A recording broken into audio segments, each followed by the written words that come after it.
Hello friends, welcome back to pharmacy back solution. आज हम बात करेंगे फार्मास्यूटिकल एनालिसिस के एक क्वेश्चन की जो बहुत इंपॉर्टेंट है और आज से ही हम स्टार्ट कर रहे हैं क्वेश्चन सीरीज फर्स्ट सेमेस्टर के लिए।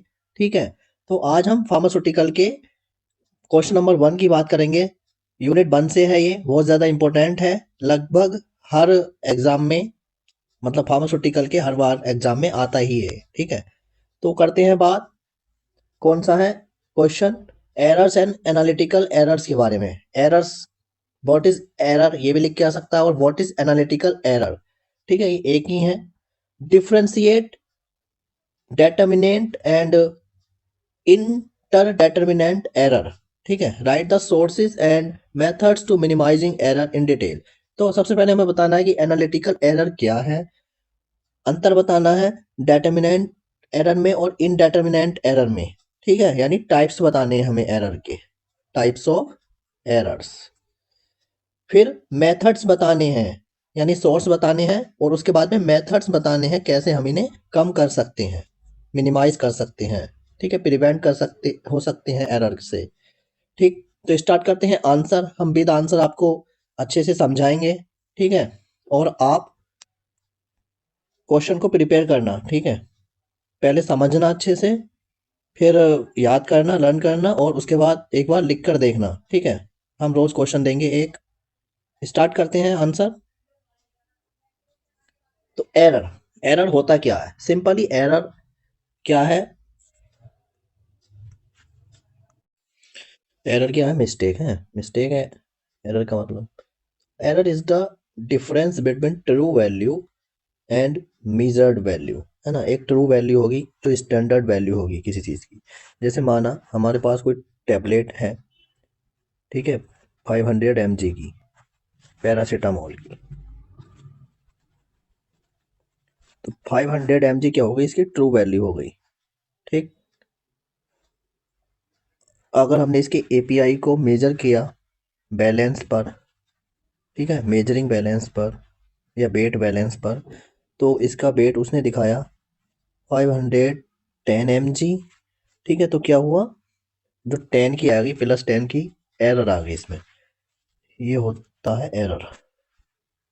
एरर का फॉर्मूला वही, मेजर्ड वैल्यू में से ट्रू वैल्यू माइनस कर दो। ठीक है, तो ये है हमारा एरर का फॉर्मूला। एग्जाम्पल वही मैंने जो दिया वही लिखा। ये कह रहे हैं कि एक फार्मासिस्ट ने 500 mg एक ड्रग सब्सटेंस को यूज किया एनालिटिकल बैलेंस में। ठीक है, तो जो बैलेंस था, यानी जो वेट बैलेंस था वेट करने का, वो कैलिब्रेटेड नहीं था। अगर वो कैलिब्रेटेड नहीं था रिसेंटली, ठीक है, तब उसने वेट करा तो क्या आया? 510 mg आया। जब कैलिब्रेटेड था तो 500 mg पूरा दे रहा था, लेकिन जब कैलिब्रेटेड नहीं था वो, तो 510 mg आया। तो अगर एरर परसेंटेज निकालना हो इसका, यानी एब्सोल्यूट एरर निकालना हो, तो कैसे निकालेंगे? Standard value minus observe value upon standard value multiply by 100। तो ऐसे निकाला 510 माइनस 500 अपॉन में 500 मल्टीप्लाई कर दी 100 से। ठीक है, तो 2% आ गया, प्लस ये दिखा रहा है कि ज़्यादा है। ठीक है, इससे स्टैंडर्ड वैल्यू से, ट्रू वैल्यू से। एरर तो आई गई, सिंपल ही मैंने बता दिया आपको।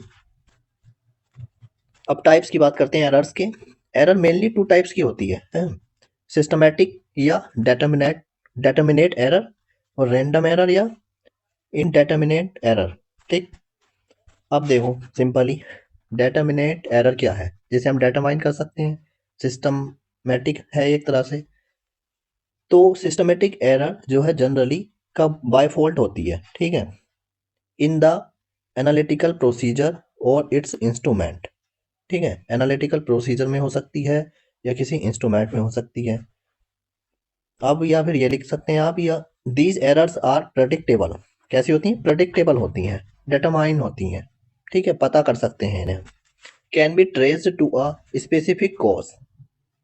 ठीक है, एक स्पेसिफिक कॉज का पता कर सकते हैं। जैसे कि एग्जांपल दे रखा, instrumental error, method error, human error. ठीक है, इंस्ट्रूमेंट में एरर हो जाना, मेथड में एरर हो जाना, या ह्यूमन एरर, खुद से एरर हो जाना, जिसे पर्सनल एरर कहते हैं। ठीक। सेकंड है हमारा इनडेटर्मिनेट एरर या रैंडम एरर। तो ये जो एरर है अनप्रेडिक्टेबल है। ठीक है, इन्हें प्रेडिक्ट नहीं किया जा सकता, डेटरमाइन नहीं किया जा सकता, एंड अकर रैंडमली, और ये रैंडमली हो जाती हैं, अचानक से हो जाती हैं, यानी कभी भी हो जाती हैं। Often due to uncontrollable variables, कुछ अनकंट्रोलेबल वेरिएबल्स की वजह से, जैसा कि एनवायरमेंटल फ्लक्चुएशंस, है ना, जैसे एनवायरमेंट का टेम्परेचर घट बढ़ रहा है, ठीक है, ऊपर नीचे हो रहा है, तो उस वो अफेक्ट कर सकता है सॉल्यूशन वगैरह को। ठीक है, जिससे कि एरर हो जाएगी। सैम्पलिंग एरर, जब हम सैंपल बना रहे हों तब एरर हो सकती है। ठीक है, तो जो हमें पता ना चले, एरर अचानक से हो जाए, ठीक है, यानी अनफॉर्चुनेटली हो जाए, ठीक, पता नहीं है, जैसे कि हम सॉल्यूशन की प्रिपरेशन कर रहे हैं तो इम्प्योरिटी वगैरह आ गई एयर में, ठीक है, तो हमें पता नहीं चला। इस तरह की एरर्स को हम इनडिटर्मिनेंट एरर कहते हैं। अब बात करते हैं सोर्सेज की एरर के। ठीक है, कि एरर कहाँ कहाँ किस सोर्सेज से आ सकती है। तो पहला इंस्ट्रूमेंटल सोर्स एरर का। तो इंस्ट्रूमेंटल सोर्स यानी इंस्ट्रूमेंट के द्वारा एरर आ सकती है। फॉल्टी होना इंस्ट्रूमेंट का, या अनकैलिब्रेटेड होना। ठीक, अनकैलिब्रेटेड का क्या मतलब होता है? कैलिब्रेशन में ये देखा जाता है कि इंस्ट्रूमेंट ठीक से वर्क कर रहा है नहीं कर रहा, ठीक है, वो होता है कैलिब्रेशन। यानी उसका कैलिब्रेशन ना होना इंस्ट्रूमेंट का, ठीक है, साफ सफाई या उसकी चेकिंग करते हैं ठीक से काम कर रहा है ना, फ्लेक्सिबल, एक तरह से सर्विस होती है इंस्ट्रूमेंट की, उसे कहते हैं कैलिब्रेशन। तो कैलिब्रेशन अगर ना होगा तो उसे कहेंगे अनकैलिब्रेटेड इंस्ट्रूमेंट। ठीक, बैलेंस का यानी वेट बैलेंस का, या पिपेट्स पाइपेट्स, या पिपेट्स बोल लो इनका, ठीक है, और भी बहुत सारे इंस्ट्रूमेंट होते हैं उनका। ठीक, अब है मेथड एरर यानी मेथड सोर्स, जो हम मेथड यूज कर रहे हैं उसमें गलती हो जाए तो, ठीक है, उससे भी एरर आ सकती है। Error inherent in the analytical method, such as, जैसे इनकम्प्लीट रिएक्शन हो रही है, रिएक्शन पूरी नहीं हो रही, तो वो मेथड में एरर आ गई हमारे। ठीक है, साइड रिएक्शंस हो रही हैं, पता भी नहीं चल रहा हमें, साइड रिएक्शन हो रही हैं, ठीक है, तो वो मेथड एरर हो गया, ये सोर्स हो गया एक मेथड एरर का। ठीक, ह्यूमन एरर या पर्सनल एरर कह दो, है ना, खुद जो कर रहा है उससे एरर हो रही है।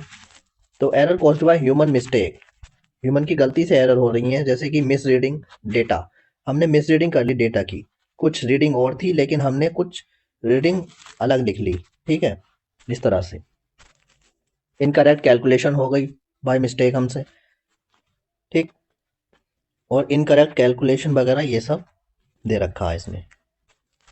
एनवायरमेंटल एरर, ठीक है, एनवायरमेंटल में टेम्परेचर वगैरह आ गया, कोई इम्प्योरिटीज है तो वो आ जाएगी ही आ जाएगी, ठीक है।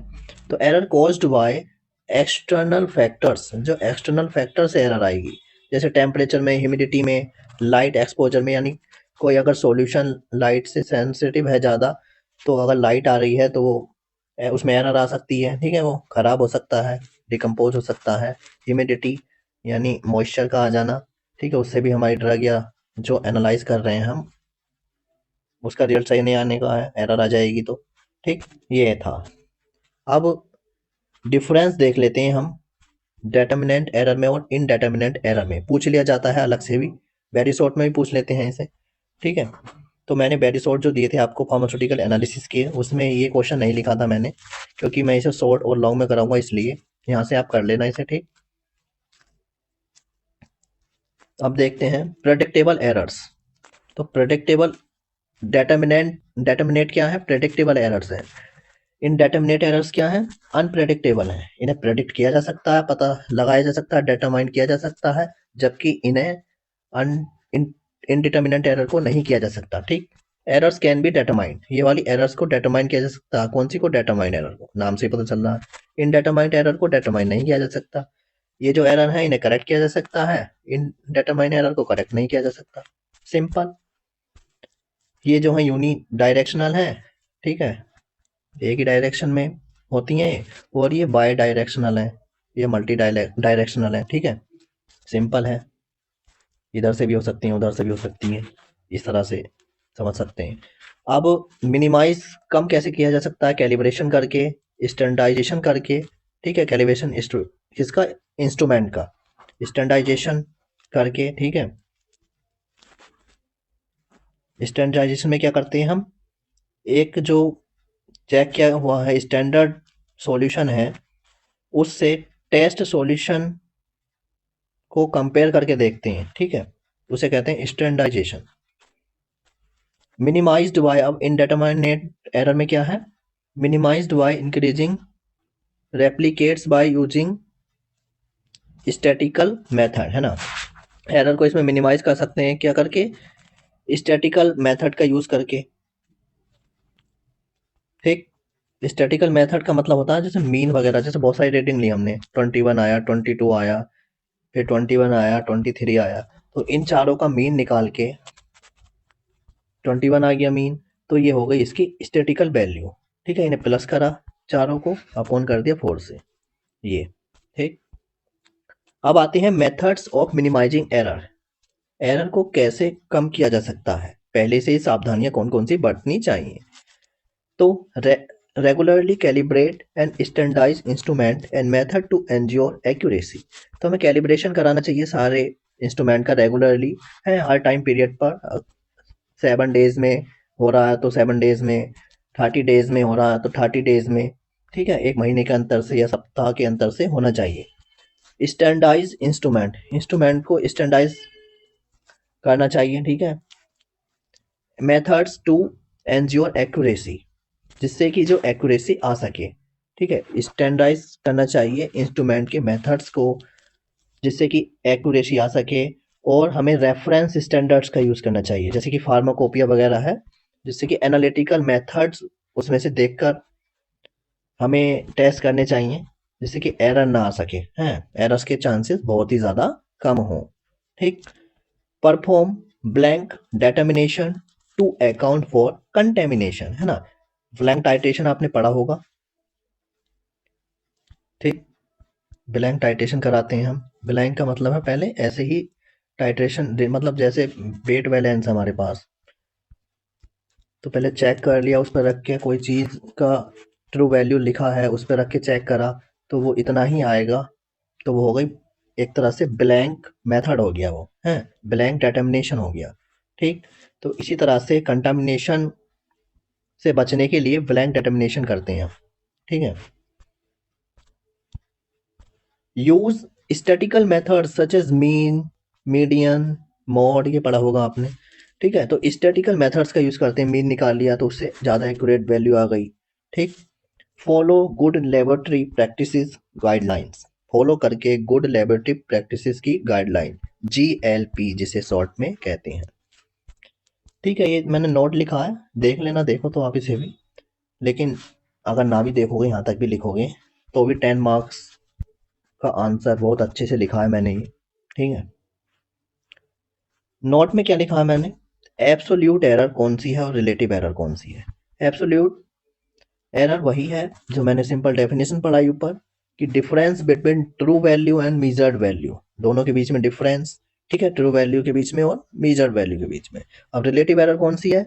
एक रेशो है एब्सोल्यूट वैल्यू का ट्रू वैल्यू से, जो बताता है जो एरर है प्रोपोर्शन के रूप में है ट्रू वैल्यू के, ठीक है। कैसे? Relative error is equal to, relative error is equal to क्या है? Absolute error upon true value multiply by 100, है ना। तो एब्सोल्यूट वैल्यू निकाली, तो वो अपॉन करा ट्रू वैल्यू, मल्टीप्लाई कर दी 100 से, तो इससे परसेंटेज आ जाएगी, एरर परसेंटेज आ जाएगी, यही है हमारी एब्सोल्यूट एरर, ठीक। सिंपल था ये क्वेश्चन, करा हमने, ठीक है। अच्छे से आप भी पढ़ना, अच्छे से याद करना, लर्न करना और इसे लिख कर देखना, ठीक। थैंक यू गाइस, मिलते हैं नेक्स्ट वीडियो में, तब तक के लिए टाटा बाय बाय।